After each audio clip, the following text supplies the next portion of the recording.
မ်းသာထေဝါလာတဲ့တိုက်တာအဆောက်အဦတွေမှာခင်မီပြီးစမ်းသစ်လှပအောင်အခရိုက်လစ်နဲ့မှအမူးမူးချင်းပြီးတော့အမူးမူးမှာဆိုတော့အပူတံကိုလည်းတက်တာစီခြင်းနဲ့ဆိုရဲလူကြီးမင်းတို့အတွက်ရှင်ကိုလိုက်ရဲ့ Hikashi series တွေကမှ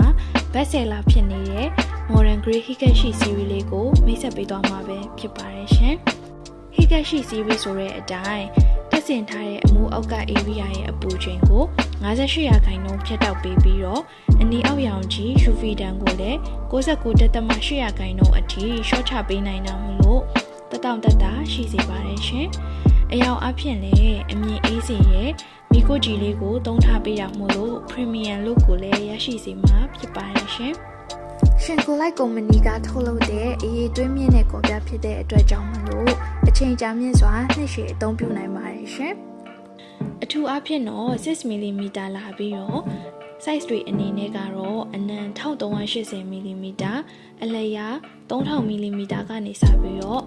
အလျာ 4000mm 5000mm 6000mm အထိရွေးချယ်စရာ size လေးမျိုးရှိမှာပဲဖြစ်ပါတယ်ရှင်။